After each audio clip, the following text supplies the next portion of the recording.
Hello, everybody, and welcome to GoHighlanders.com's coverage of the 2015 women's soccer season. We're joined today by head coach Nat Gonzalez as we preview the upcoming campaign. Coach, thanks for joining us today. Thanks for having me. Well, before we look ahead to 2015, let's take a quick look back at 2014. The Highlanders finished a game back of a second consecutive Big West postseason berth, but finished the year with the program's first winning record since 2006. Based on your preseason expectations, how do you feel the team performed a year ago? Well, considering we've did something the program hadn't done since 2006 with a winning record, but the disappointment was not getting to the conference tournament, which is once you're there once, you expect to get there again, especially with the number of returners that we had. I would have expected that we had a very similar performance the following year. Well, you graduated 4 seniors off of last year's squad, most notably Selena Valencia, who was one of your top scorers over the past 3 years. Not a whole lot to replace from last year, but how do you replace the contributions of Selena, Caitlin Anzalone, Shelley Brumbaugh, Jade Vihon? I think just leadership-wise, that group was super strong. I think with me taking over the program about 4 years ago now, they went through it all. They went through the good, the bad, the ugly, and I think losing them, we lost a little bit of the leadership that they knew what it was like before. The group I have now, they just know what the results have been of the hard work and going through some of those tougher times. Shelley specifically, great defender for us, and Selena specifically didn't show up on the stat sheet as much as you would think, considering how much we missed her every time she was not in the game. As it relates to how you're able to coach the team now with a veteran-heavy group, are there differences now between how you're coaching, what you're coaching, than there were 2 and 3 years ago? I think they would say yes. I think for me, I've noticed this preseason it's been different. It's had to be different because 2 years ago it was all about, and not that I've eliminated the positivity in my coaching, but it was just trying to give them confidence, love them up to work hard for you. And then what we did in 2013. For them to come back in 2014 and expect the same results with the same effort, that was, I think, where we fell short. And so this year, I'm really pushing the envelope as far as effort issues, being super organized with our back line, super organized just in how we defend as a team. And I can throw that at them because they've got the confidence knowing that it works. We're just upping the standard, if you will, because we know what we brought to the table wasn't good enough. Well, last season, 2 people who were good enough, Tyler Cunningham and Amber Marani, both named to the All-West Region team. First Highlanders to earn that honor since 2004. What specifically do you expect from that duo in 2015? Well, they're on both ends of the field, which is exciting. Amber's our center back, tough defender. Again, a defender doesn't get stats, but I think every time that she plays, anybody that watches the game, she's somebody that stands out. And then Tyler on the other end, as a forward, you're looking for goals from her, but she was involved in almost half our goals last year with either assists or goals, 10 of those being assists. So I think in general, I think Tyler's got a little chip on her shoulder to get more goals, even though if she gets 12 assists this year, we'll be just as excited. That means we're scoring those goals. And then Amber, she's just very humble, and I think to get the accolades that she got last year was huge for her confidence, and I see her being a major leader in this team. You talk about the goal scoring from Cunningham, but 16 different Highlanders ended the back of the net last year, with the team's leader having just 4. Do you see this year's team sharing the offensive load in a similar fashion, or might we see a single player or two shoulder a little bit more of the scoring burden? You always hope somebody emerges with 8 to 10 goals, because I think that you look at the programs that are consistent, they always seem to have 1 or 2 of those players on the roster. It's hard for me to predict, just because of the way we play. We do share a lot of the load. I mean, everybody works as a unit to win the ball back, and a lot of times our goal scorers aren't necessarily in front of the goal because of some of the tactics that we use. But I would hope with Tyler being in front of the goal as often as she is, that she's able to cash in on her chances. Well, you've also got quite a group of veterans returning on the defensive side. We already mentioned Amber Marani. Well, let's start with the goalkeeping. Elizabeth Silas, what do you expect from her this year? Just consistency. I think look at our goals against, and not that it's always based on the goalkeeper.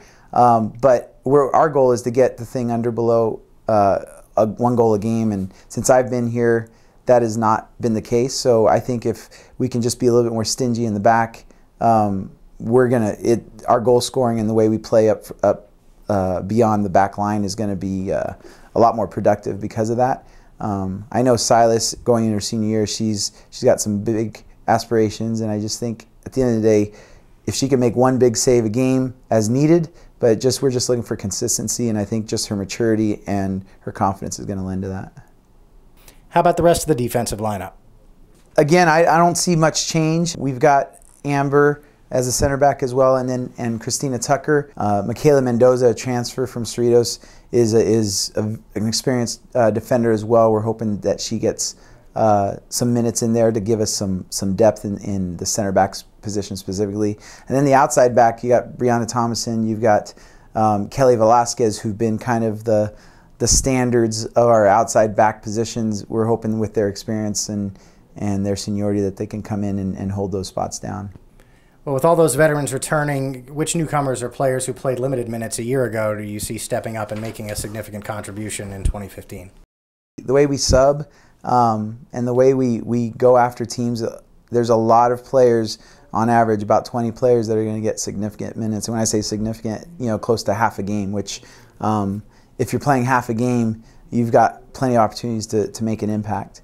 But as far as people maybe we were going to lean on more, I would just say because of the loss of Selena specifically, those minutes are now going to turn over to either Amanda Pellion or Brittany Mata, that they're going to probably see more minutes than they have in the past. And obviously with the young group that we brought in, we've got 9 freshmen and 3 transfers. A lot of the freshmen are attacking-minded players, so it's going to be interesting to see who emerges from that group.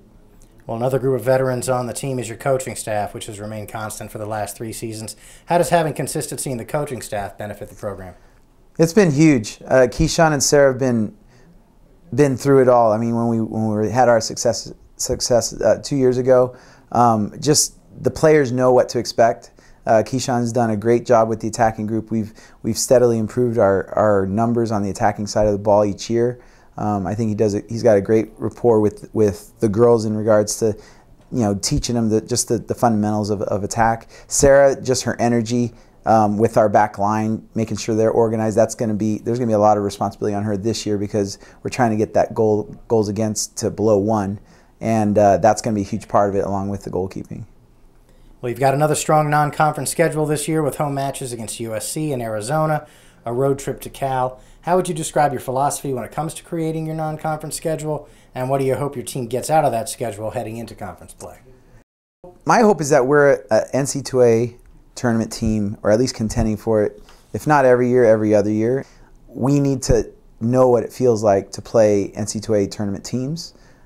So if and when that happens, we're ready for that, and we're not going to get rattled in our first tournament bid. And that's at the end of the day. I don't want to be a one and done. I want to be able to get in and hopefully make at least a 1 or 2 game run deep, because obviously it's a one and done situation with that tournament. Well, the Big West has a great soccer tradition. This year looks to be another instance where any of a number of teams could finish on top. Cal State Fullerton definitely has the bullseye on its back, though, with back-to-back tournament championships.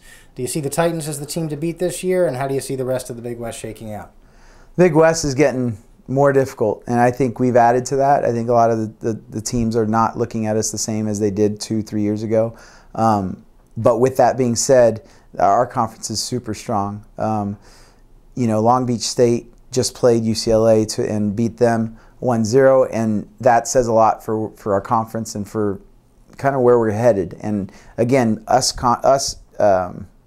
scheduling these difficult opponents, non-conference, is going to prepare us for the Long Beach, who can handle UCLA. Is going to prepare us for the Irvine, who did a good job against Auburn earlier this year. So there's some things in place that's going to bode well for our conference, and hopefully we become a 2-bid team versus a 1-bid team like we've been in the past years. Last question, Coach, and we'll let you go. If the Highlanders are preparing for a first-round conference tournament match come November with a chance to make the NCAA tournament, what are the things that have happened along the way to make that a reality?